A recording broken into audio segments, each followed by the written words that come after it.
1A92, 1A92, 211 in progress. Yaka and Wilcox, your call is code 3. 1A92, roger, en route.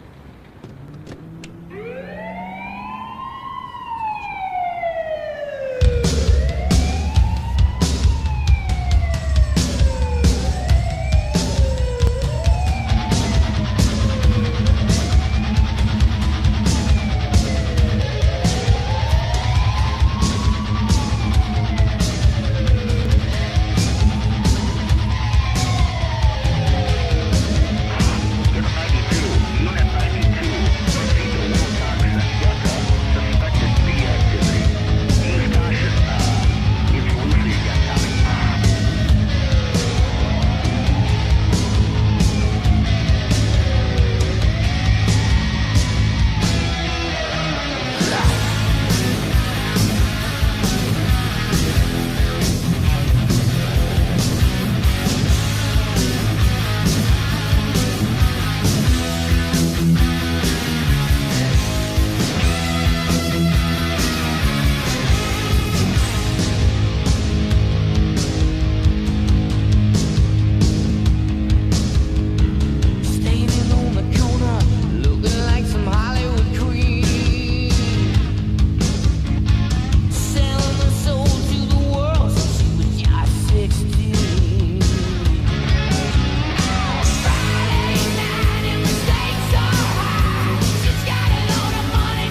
What's happening? How's everybody doing?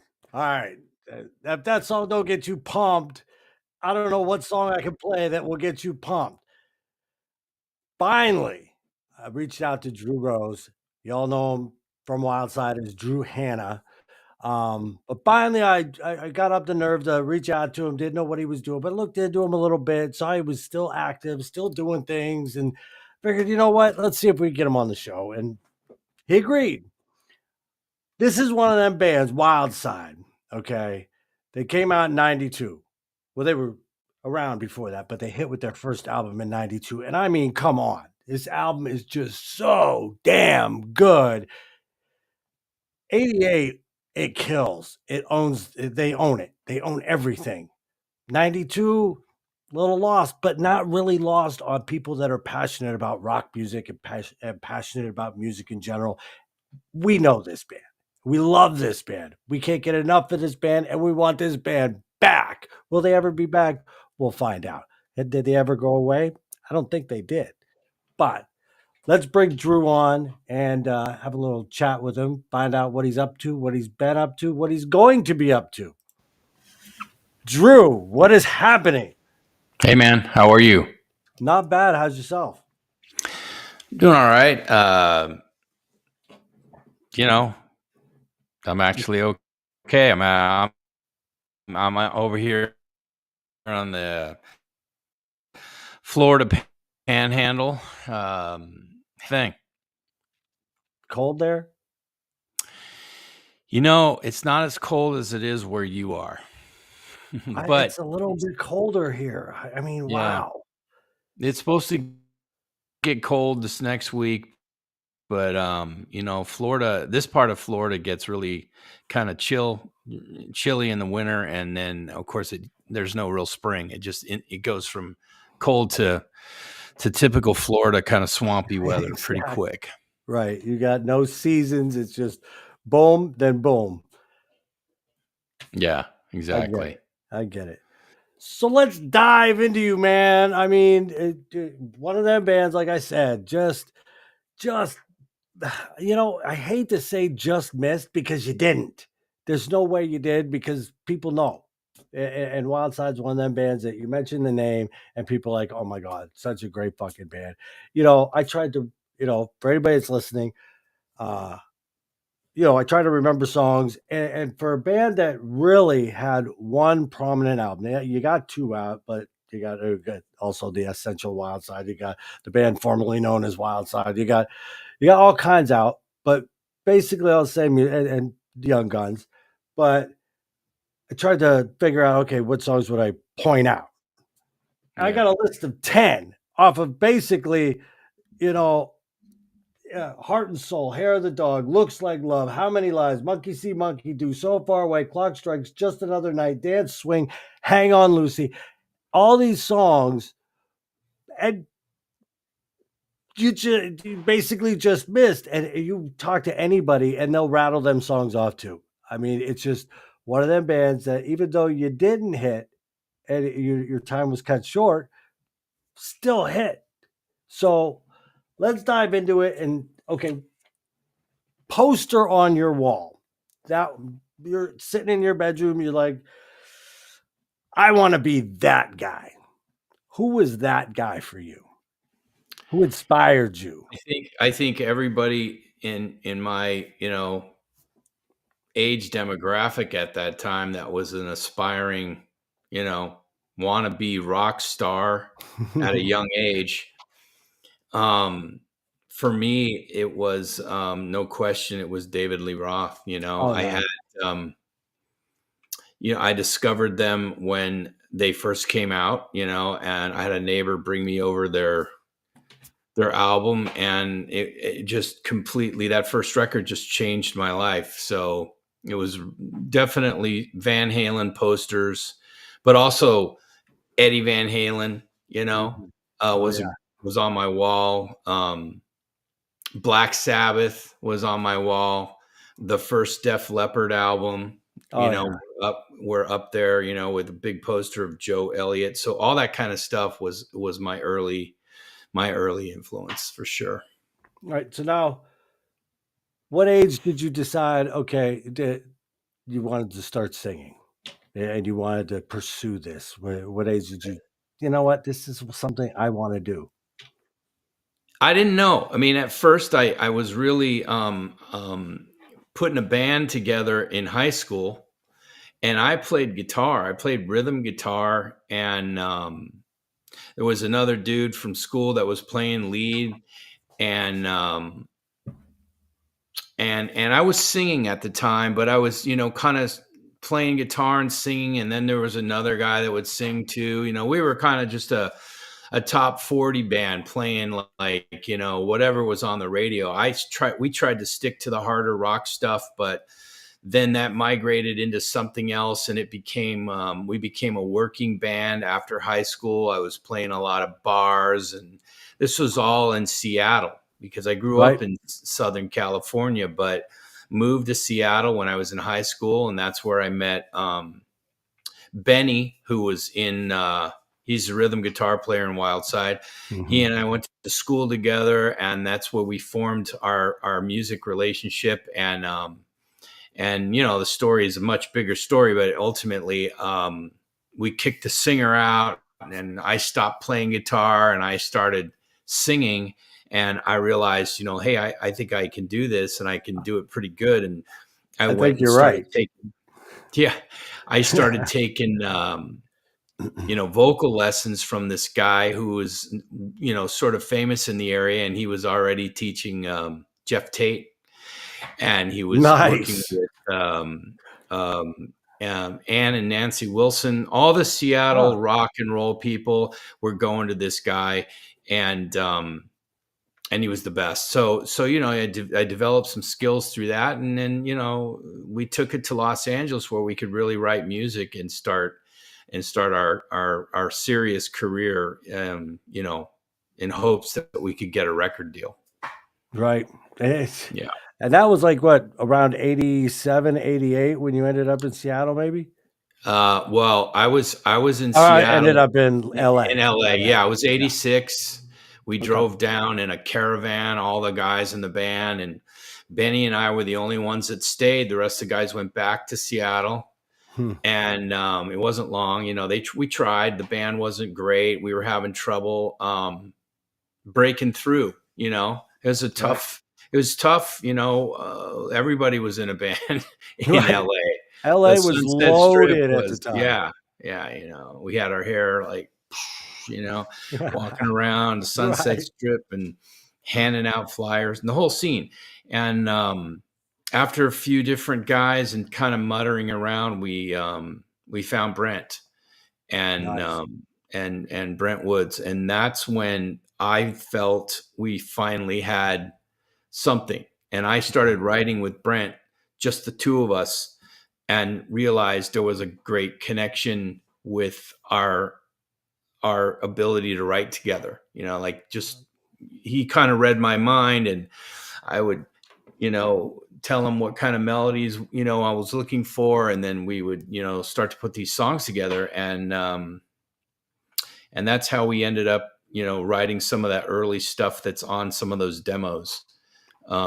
You hear there's some stuff out there that's on you know Spotify and places like that, where those were demos, that Brent and I wrote in the early days. And even the stuff that's on these guys put out this disc that ultimately wound up online. That's I think you just mentioned it was like Young Guns formerly, or Yeah. Wildside, Formerly Wild Wildside, Side. yeah, right. And it became all those songs. Most of those songs were written with just Brent and I in a room Nice. that were recorded with other musicians. It wasn't even Wildside at the time. And then we just realized that, we had something here, and let's just keep at it until we started getting into music, like when we wrote Hang On Lucy and some of the other stuff. Yeah. So, yeah. I mean, the chemistry was there. The Yeah. songs are incredible, and like I said, this if Under the Influence hits 88, 87, because you figure Skid Row hit at 89, Yeah. you know, Warrant 89, Yeah. Winger 88, Guns N' Yep. Roses 87.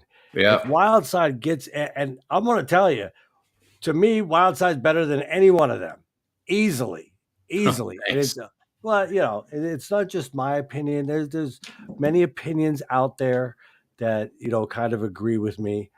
And just you had the look, you had the hooks, you had everything, and it was like if it just comes out at that time, you're owning it. I mean, and there's a thing to say about there was bands that were late to the party, Saints and Sinners, Von Groove. The list goes on and on. Heaven's Edge. You can name a lot of bands. Yeah. People say that the '90s were not no good for hard rock. That's bullshit. Yeah. All you got to do is look for it. It's there. It's there, and it's 90% of the time it's better than what was being shoved down our throat by the record company. Yeah. We had a lot of promise. We had a lot of promises, by the labels and by everybody at our feet. It was. I don't think it could have been a better experience. We had some of the best people working with us.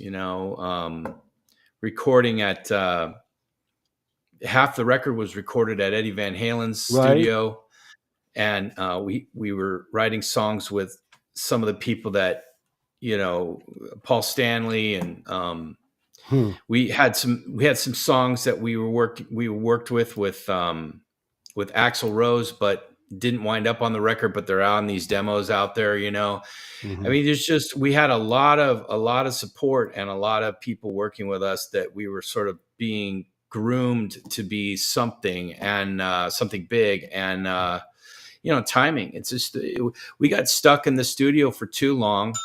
I'm sorry, we got stuck in the studio for too long, and we ultimately should have come out a year earlier. Had we come out even in 91, right? 91 or 90. It's a whole different thing. Yeah, Cherry Pie by War, 90. Yeah, Detonator by Rat, 90.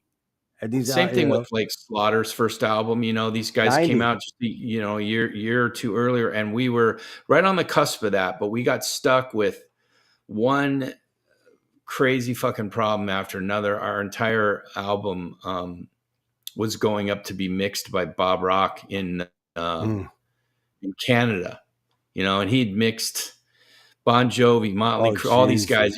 He's the guy. So we're heading up there, and we get into customs, and they, Brent had all the big 2-inch tape back then. You had all this material going up there because we were getting it mixed, and he got pulled into a room and basically held up for a month, and they kept our album and wouldn't release it because they were calling it contraband. It was a disaster, which just delayed, and more money. Capitol Records had to pay a fortune to get those tapes out of Hawk with the Canadian government. It was a nightmare. And so one mistake after another, and ultimately we came out when we came out, and we did come out screaming, and we were pretty much blinders on, and we're going to go take the world by storm. And as we got out there, things were shifting, and we were in a vacuum. We were in a bubble. We were in a vacuum. We didn't know what was going on because we're too focused on our own thing. Right. And so when we got the news to come on home, it's probably time to rethink everything. It just got worse and worse for us. So, but and also what happens is, you start blaming each other, it's your fault, it's your fault. And as we were all best of friends before the record deal, we all wound up, kind of hating on each other at the end, which is a shame because, we were such brothers in the beginning, and things have changed now. Everybody's kind of, cool, but there was just a lot of time. Because think about the intensity and the everybody's freaking out. Everybody's upset. What are we going to do now? It was I gotta crazy. go get a job at the grocery store now. You're kidding me? Yeah, how am I supposed to I just played in front of 6,000 people, and now I'm going to go get a job at Best Buy. I mean, it doesn't work that way, and it was crazy. So right. And you did. Who'd you go out with touring? We did a couple tours. we did quite a few tours, but after, like we went out ganged up with a couple of bands. I think one of them was like we did a whole thing with Babylon AD Oh, nice. and Roxy Blue. It was a Yeah. package. Okay. And then we went out with a band that I just think is one of the greatest bands that you were talking about bands that got lost, but we went out for a while with a band called the Four Horsemen. Oh, yes. I mean, just talk about Absolutely. foot stomping, good old fashion rock and roll. Those guys were amazing. And so, yeah, we toured with them for a while. Then we realized, we don't need to go out with anybody. Let's just go do this on our own and book and continue, just never come home. And we just booked the shit out of ourselves and played for months and months and months and months. In winter storms when no one else was on the road, we were out there doing it, whatever we could do to stay on the road and keep selling records, and get people to Right. know who we were. But yeah, Hey, at so that point, the music might have been changing, but you weren't ready to give it up yet. I mean, no, this was your we passion. were. This is your baby. I want this to succeed. You were all in. Yeah, for sure. But a lot of mistakes when you're young, and could have. I look back at a lot of those times and think about what I could have done differently, you know, Right. and made some changes personally. But it is what it is, man. We are where we are, and I'm proud of that record. I'm proud of both my records, and I'm Oh proud yeah. of what was accomplished, and to be even here talking with you. And look, I get all kinds of notes from fans from all over the world about that record all the time.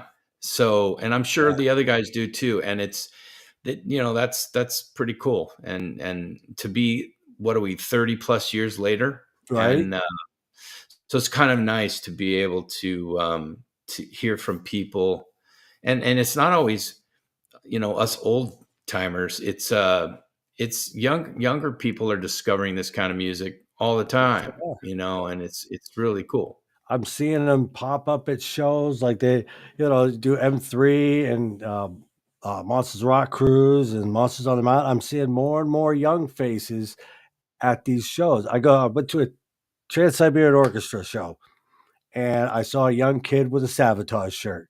And I was like, perfect. I'm like, he Yeah. gets it. He's doing his research on what was like we did back in the day. We'd find a band and we go backwards. And okay, what's this and that? And then, and find stuff. And the internet is a great tool. Facebook, YouTube, Oh Spotify is a yeah. great tool if you use it. I mean, Yeah. it's a necessary evil. It sucks that musicians and bands don't get their rightful cut from them. But if it leads them to buying a record, or Wildside's got the new, you could pre-order Under the Influence. It's a reissue, which the OG is so hard to find, man. Let me tell you, and it's expensive, and people hang on to it. It's that good. Mm, But now they yeah. got the reissue out, Yeah. and that gets advertised, and people check it out, and then a whole new generation gets to hear it, feel it, live it, and get it in their soul, man. Yeah, that's cool. I called the company saying, what is this? How did this happen? And the guy explained to me the licensing deal that they did, and were able to do a sort of a remaster reissue of the vinyl, because you're right. I have 3 or 4 copies of it from different parts of the world under the EMI label from way back, but Wow. they're not, I mean, I must have bought those 20 years ago when they were much easier to get. And of Yes. course now, it's Not easy to get. no. Yeah. So it's cool. And that's a tale of how good the band was and how good the band still is and how they're regarded. You've got other albums that are, $10, $20. Wildside on the Influence is over hundreds. I Yeah. mean, Yeah. it's just the Yeah. way it is. People hang That's out, cool. you Yeah. can't get them. So, that's a testament to the songs, to quality and everything. But yeah, we still Right love on. it. I mean, come on. Yeah. Now let's get into other things. I know there's other things you want to talk about. You also, after basically music fell apart and everything like that, you went into film. Well, Yeah, yeah, that's a certain kind of film. we'll call it film. I mean, it's still film. Yeah, I got involved in working in movies, real movies in Hollywood, and I was doing some work at different studios, and then I was approached by somebody to come help them work on an adult film. And after doing that for a month or two, actually it was a little bit longer than that, I got more involved in.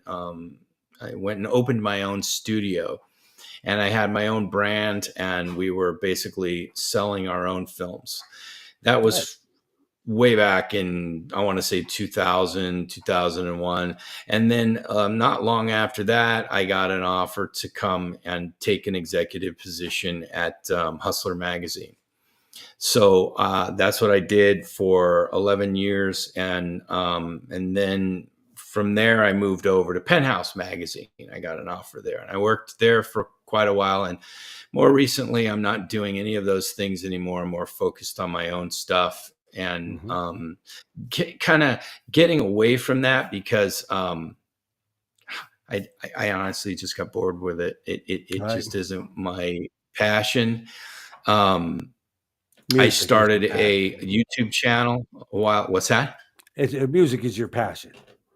Yeah, music is really, and look, I was in a band here in Florida for a good 6 months, but these guys, I don't know, what can I say? A couple of guys are really good musicians, and a couple of guys really weren't.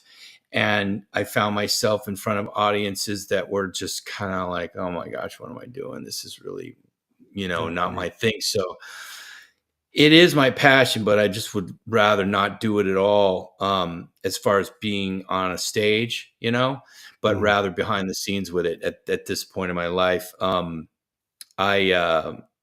I started a YouTube channel with the drummer from Wildside, Jim Mhm. Darby.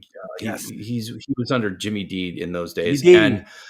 Jimmy D, and so we started a YouTube channel kind of just organically. Started going around and interviewing.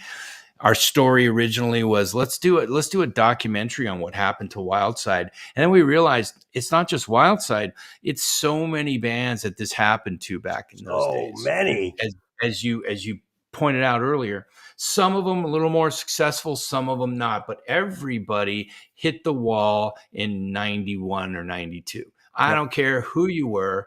Even Guns N' Roses hit the wall, and instead of falling apart, well, they kind of did. They just kind of went underground for a while. As Yeah. everybody knows, Bon Jovi, everybody went underground. The big bands were able to come out from under the blanket after a while and get back out there and become legacy bands, which they are now, and they're Mhm. touring and making more money they ever made in their lives. But Right. the little guys, the Hollywood guys, there was a story there, and we wanted to interview these guys, and so we started booking interviews, and one interview after another. We went on the Monsters of Rock cruise with our film crew, and I took a lot of the skills that I, sort of honed being in the, making movies for the adult business, and I put a crew together, and we went on this cruise. And Larry, who runs that whole thing, Larry Moran, was nice enough to invite us, let us come out there with our cameras and do this thing. And originally, we were working with HBO to get this thing done. And then we realized, to license all that music, Oh, from every band while the interviews are going, put the music in there, maybe some photos of their past. It just right. got too expensive. So the whole project kind of sat for a while. And then we realized, let's just put it on YouTube and see how it goes. And it took off. Yeah. And we're able to really, you know, sort of slingshot this thing into something bigger. And um, the YouTube channel is called 80s Metal Recycle Bin, which is Yes. kind of, it's just kind of, we realized after a while, some of the artists didn't want to do the interview because of the name. They were like, what do Right. you mean recycle bin? Well, I'm not So being. I'm legitimate. I'm not recycled. What are you yeah, talking about? yeah, And I yeah. get that. We got some blowback from some of the bigger guys that we were trying to get, and I do get that. We respect that. So we kind of and we interviewed everybody. I mean, you name it, they're on the channel. If you get Right. a chance to look at it, I've seen a few. Eddie Jackson from Queensryche, Jeff Tate, Dana Strum, Brad Gillis, Bobby Blotzer, John Karabi, yeah, Robert Sweet from Striper, Jack Russell, God rest his soul. yeah. But you got a lot of artists, a lot of well known artists on there. Yeah, we did a lot of knocking on doors. It was great to get on the cruise because there were so many people there that we could corner. We Oh set yeah, up a studio in right there in one of the suites, and one by one we drag them over, from their buffet table and say, "Come on, do this interview." And then the word got out that we were doing this, and pretty soon everybody wanted to do the interviews, and we were knocking right. them out one by one. Um, but again, it kind of slowed down, and we realized we want to branch out. We wanted to get into some of the, other music that was still hard rock, and we, instead of it just being kind of centered around maybe the Hollywood Sunset Strip stuff, let's get into some of the other kind of stuff that's more current, more modern, and still relevant. And so we went, in January, almost January of 24, we put together some money, and we bought a tour bus. Hmm. So we took the tour bus, we gutted it, and we turned it into a rolling broadcast studio. So now Right. this gorgeous, amazing tour bus is going to be our new production studio where we're going to do interviews. And the this thing, well, we have to change the name. YouTube allows you to change the name Mhm. one time. So we're Yes. changing the name of our channel to Get on the Bus. Oh, So Get on the Bus is going to be the new channel name. It'll probably pop within the next 2 to 3 weeks. You'll see the new name, and we've okay. got lots of interviews lined up. People that you the audience is going to really freak out. We've got these incredible A-listers that are worldwide, global, musicians that we're excited about, and it's going to really change the dynamic of the whole channel. So I'm excited about that Oh yeah. because we're completely upping the game quite a bit for our channel. And so that's the project that I have that still keeps me vested in music and ties me to a lot of people that I know and really love to do. Right. It's like you're satisfying two of your passions, film, which you do well. Yeah, And I've watched the yeah, interviews. They are very well done, very professional, very the right questions, the right answer. I mean, it's just really cool. And music. I mean, yeah, you tie them both together and you can be behind the scenes. You're still relevant. You're still yeah, there. yeah. You're No, still we have in it. some of the interviews. I go into these interviews. I'm the director and interviewer, so to Mhm. speak.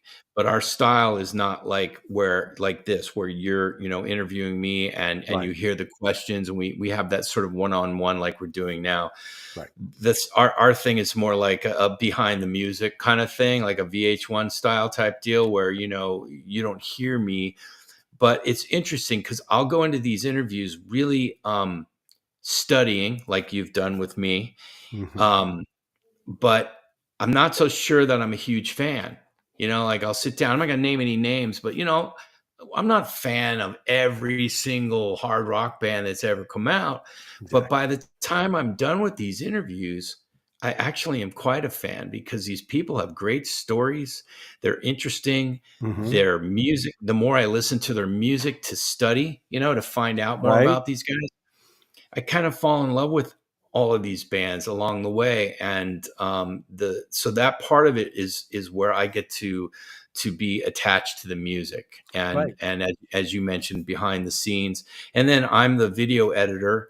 So I get to work a lot on the editing. Jimmy and I sit and work day and night together on Mhm. the editing, and it's a lot of work, but I'm the one pushing the buttons. So in the end, Jim and I have this beautiful piece of work that we get to put out there, Right. along with music selections. You'll hear all kinds of music tracks that accompany the interview and stuff like that. So it's a creative process that I get to Mhm. get involved in, and I appreciate that. I'm sure you feel the same way with Oh these yeah. kinds of things, because it's the creative process that you love, and that's Right. really, in my blood. So, I play drums. Not as good as oh, Jimmy D. Half these guys I say I'm not as yeah, good as 99.9% of these guys, but I right, love the drums. And, it's always been a dream of mine to be on stage. Always been a dream yeah, of mine to play in front of a crowd. But that didn't work out that way. I had life, I got kicked out of a band from drinking too much, and now I don't drink, so it's a good thing. But I play drums again, and right I've on. raised my kids, and I had time on my hands, and I started doing interviews, and then now I Yeah. run a radio station where I can get new music out there, the older music, the Def Leppards, the Bon Jovis, plus the Gunshines, the Wildsides, and just put it all in one place. And then, like you said, there's bands that people suggest to me and say, "Hey, man, you should get this band." I'll listen to a song, and they're doing pretty well, but I'm not sold on them yet. So I'll Yeah. put them on and I'll interview them. I'll research them. And like you said, by the end of the interview, I'm a fan because now I got to, hear what they have to say. I got invited a little bit into their world. And now I listen to their music more, and now I become more of a fan of that. And it's like, Hmm. this keeps the juices flowing, the passion for music flowing, and if people like Yeah. it, then I'll keep doing it.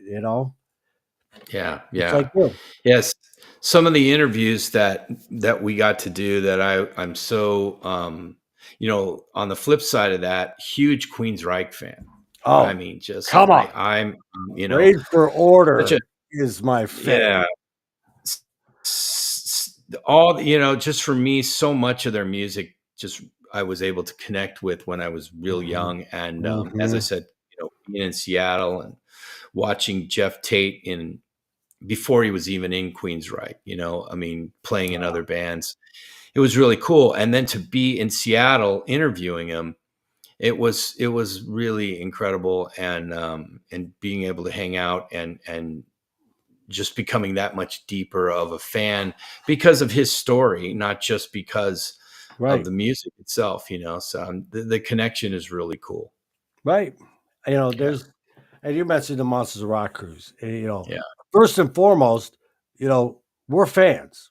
yeah, We started out as fans. yeah. Some Oh, yeah, like you have become musicians, and this and that. But yeah, you know, the Monsters of Rock cruise has put me in front of and talking to, and now having phone numbers of some of the guys I had on my wall, oh, and yeah, and sitting there talking to them, and not just talking. They'll call me or I'll call them, and we don't even talk about music. We talk about life, and it's yeah, like now we have that deeper connection. And okay, so some dreams didn't come true, but guess what? A better dream came true. You're always put where you are most needed, I think. yeah, And so maybe this didn't go our way. Maybe Wildside didn't, take off like you wanted, or I didn't become that professional drummer that I wanted to be. But we're right where we need to be. yeah, We're fulfilled every day. We have families. We have, you have children. I've got children. We've lived a good life. I yeah, mean, I wanted to bring this up. You said 80s metal recycle bin, and you're kind of getting a little flack. I almost named the podcast that I do, Where Are They Now? Kind of like a thing, it's yeah, a where are they? And I'm like, no, I'm not doing that. Then nobody will want to be on because it's, hey, wait a minute, what are you talking about? Where are they yeah, now? yeah. But it is a where are they now kind of thing. So I just It doesn't. Yeah, we didn't give it as much thought, and it turned out that we didn't. There weren't too many roadblocks, but we wound up losing some people that, and besides this new thing, with having the fan base that we have, we're able to just move them over to the Oh new yeah. name, to the new project, and um we're going to be, it's going to be exciting to do some of these interviews. I mean, obviously, some of these people are such big rock stars, you can get a little nervous around them. Right. It's pretty cool, but Right. I yeah. got nervous with you tonight. I mean, I don't understand it. uh, I get uh, nervous for every one of them. yeah. You're where are you, in Cincinnati or Cleveland, or where are you at? I used to live in Erie, Pennsylvania, and I Mhm. moved down. I'm now in Charleston, South Carolina. Oh, yeah, that's right. Okay. Been here for about 18 years, but it's still fucking cold here. So you were not wrong. It was like 30 something degrees here today, or no, it got to 50, but now it's going back down to 30. It's like, Jesus Yeah, Christ. we're supposed to get some weather here too, but yeah, no, I'm with you on that. When we were so the other project that I'm working on is I'm writing a memoir, a book, and Nice. I have a lot of stories. If you can imagine, my life has been this big, like, compartmentalized chapters after chapters. And, I kind of look at it that way. Anybody that Right. knows me closely, we've talked about this, where, life is kind of full of chapters. Right. I start off Exactly. with this kid in Los Angeles who, ultimately has a dream of playing music for a living, and then moved to Seattle just because family stuff. And then it develops into something more there that becomes back to Los Angeles. So there's Right. all these different chapters. Then I get a record deal, and that's a whole adventure in itself. And that's a whole thing. There's a lot of story there. And then it kind of falls apart, and I somehow get lost and fall into this porn business, which is just crazy. And Hmm. never imagined that I would be there, and not just in the porn business, but working for some of the most iconic brands in the Right. world, you know, and Right. working side by side with Larry Flint for 11 years from Hustler magazine. It's Right. just, and so this is just amazing stories, along with having kids, and Hmm. and getting married, and I wanted to put all of this into some stories and bring it all together, and be able to let people in on some of the stuff that was going on. And one of those Right. stories was, waiting in line with Benny to see Van Halen, because in Mhm. those days there were no seat assignments. It was festival seating. And you just waited in these crazy 2-mile long lines, Yeah. and then they'd open the doors and you run like hell to get up front or get the best seat. Yeah, that's how we used to do it. And I remember in the 1984, or I think it was 1984, and that record. Yeah. And we were so excited to see Van Halen, and then fast forward, it's 1991, and I'm driving up Eddie Van Halen's fucking driveway to Yeah. go record my record there, hanging out with the guy pretty much every day for an entire summer. So, Right. it's just surreal stuff like that. And put that all into perspective, I was putting it down in sort of a memoir, and it's pretty cool. The details and my conversations with Ed, and how that whole thing developed is pretty interesting. It is. Yeah. I'm sure of it. I Yeah. mean, if I was to have met Eddie Van Halen, I don't even know if I could talk. I had trouble in the beginning. I had trouble. We had trouble. Right. And become such a legend now that he's gone. It's Right. just incredible. Um, and there's some great stories while we were there. Oh, I'm So, and sure. and I don't hold anything back. I pretty much say, I'm writing it as I remember it, and some of it's ugly, some of it's amazing and sad, you know, a lot of it. Right. So it's just stories. And so that's the other project that I'm working on. It takes forever. I'm not having somebody do it for me. I'm No. not using any kind of AI. I'm just sitting there punching away. And there's days when I feel really creative and I want to work on it. And there's Right. days I just don't care. I can't do it. Hey, But we all have them. yeah, yeah. So that's my other creative outlet. That's the other thing. Dude, Yeah. I'm looking forward to that. I love books. I love, memoirs, whatever, Yeah. somebody puts out, I'll read it. Yeah. I'll go out, buy it, and I'll read it because, I love we used to read liner notes, Yeah. just because of that. That's right. We've always been in that position where we want to absorb as much from an artist that we love as we possibly can. We used to read Circus Magazine, Parader, Kerrang, all them magazines just to get as much information. And now they're releasing books and memoirs, and it's like, okay, I need this, I need that because there's more stories. Yeah, they're great too. Yep. I love it. Yeah. I'm excited to hear that, and I can't wait to read it. Right on. Thank you. Any time frame? Are you just going as you can? I want to have it done. So I started it. Uh, I want to say May of this last year in Oh, 24, nice. and you know, I had a long conversation with a publisher. I've been feeding her. Pages and pages, getting some direction. Mhm. And once you put all this stuff together, it's a big pile of what the fuck is this? Now I have to kind of sort through it, and they're gonna tell you who's been doing the, they're the professionals, and she's gonna help me get it put together. I would say hopefully by midsummer Oh, nice. of this year. Yeah. Very cool. But it may take a little longer because Yeah. distractions, but something like that, and so I've got to talk to some people. Jimmy, who again my partner and the drummer from Wildside, he's got a memory like a trap. This guy can remember things that happened 30 years ago in the club that we played, and the exact thing and the person we talked to and everything. So The I exact haven't time done it it yet. was.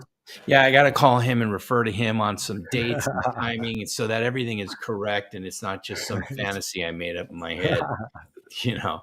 But yeah, Is that something I thought of when I was drunk, or yeah, like, it might have been. That right? was That my was, downfall to dude. I'm telling you, the I wild had. side was drugs for me, and it took a long time to find my way out of that. But that was 20 years ago that I've been so sober from some of the stuff I was doing. I'm not going to tell you that I don't smoke a little weed from time to time, but That otherwise, really doesn't count if you're it not. really doesn't count, right? Just saying. I Yeah, mean, and we all went down that yeah, rabbit hole. I backstage. I used to do a lot of cocaine, a lot, yeah, and I dealt it. And what got me backstage a lot when the shows would roll in, the managers would call, or the venues would call whatever, and they'd say, "Hey, come on yeah, over here." I'd come over, supply, and next thing I know, I'm fully involved, fully bad on it. Alcohol, drugs. It's just like boom. And then one day it was like, I think it was 13 years ago. I just said, that's enough. I can't, I was going to concerts and I couldn't even watch the concert because I had to go get more beer, or I had to get so fucking drugged up that I don't remember half the concerts I went How to. how old are you? I am 50. I'll be 55 in a couple months. So we're kind of in the same age range. Yeah. Yeah, so we kind it's the same for most of the people I talk to when it comes to like getting pretty decadent in those days and really, abusing everything you got your hands on. And that was kind of my, I would have to say I'm not going to blame everything on that, but there's a lot of it, a lot of that in this stories that I'm writing because Cool. it's what it was. And I found some stuff that I really liked, some drugs I really liked, and it took a long time for me to decide that this wasn't happening anymore. It was Oh, yeah. terrible for me. So And a lot of people are the same way where they go, man, I just didn't see it while I was there and I didn't see it while I was doing it. But one day you just wake up and it Yeah. clicks and you're like, okay, I got to be done with this. Yeah. Everybody say, sex, drugs, and rock and roll. That's what it is, and alcohol. And I was in a garage band, whatever, but we were doing pretty good, and I was the drummer. But every time I went to practice, it was a case of beer, Yeah. and smoke some weed, blah blah blah. And the guys were like, "No more beer at practice." I was like, "What are you talking about? Bullshit." So the next practice, I bring a case of beer, and they're like, "You're either," and I would get pretty shit faced. I was really good at getting shit faced. And one day, I think it was the singer or the guitar player, they're like, well, either no alcohol or no band. And I chose alcohol. So I left. And you look back on it and you go, how much of a dumb fuck do you have to be, to choose that? But that's what it had on me. And, a lot of people are the same way. You talk to them and they're like, yeah, and they could really relate. And a lot of the musicians and people that were involved in the music industry have started to become sober. And over the years, I've, because I have been, I get to talking to other people and now we communicate all the time Yeah. because, they're on the sober path. I'm on the sober path and we help each other. Yeah. Yeah. That's great, man. But it's okay to smoke some weed too. I mean, that's not a bad thing in my book. Yeah. Yeah. It's not every day, but Right. most of the hard stuff, all the hard stuff are out of my life for a Oh, long, long, long time. good to hear it. And it's just what happened back then. So it's all, the kind of stuff that I'm writing down. And it's great. It's great to be able to write all this stuff down too, because I think it's very therapeutic. Yes. There's a lot of closure in writing something like this. And that's what I'm, part of what I was looking for, because, there's a lot of anxiety and a lot of, Mm-hmm. shit that goes through your mind as to why things didn't happen the way you wanted them to, or what, not so much anymore. But when you write this stuff, it's just great therapy, I think. It is. Yeah. It really is. Yeah. And I might not write stuff down, but I'll be listening to, and I'll throw an album on, and Yeah. I'll sit in the recliner and just, and music is therapeutic. So, and it takes me back to where I was. And I can remember, oh yeah, I went to this show and I got so fucked up and this and that, or this girl broke up with me, and it'll take me back to that place. But then I can work through it and go, but it led to this, and so yeah, it was bad right then. But then I went to here, and then it brings me back out. It's like, okay, I'm in a good place, and boom. Or when Yeah. you're having a bad day with anything, you throw something on, or you read a book, somebody's book, and you start getting involved in that, and you relate, and you're like, okay, they came out of it, maybe I could come out of it. And some of these guys, they tell their stories, and it really does help others because they might be in the place you were in, and Yeah. they're going, okay, if he did it, I could do it. Yeah. And that's just how I think. Well, yeah, I'm excited about all of these projects. I've got, if anybody's interested, I've got an Instagram. They can go there. I try to update, from time to time, and get that information out, promote my shit Hell basically. yeah.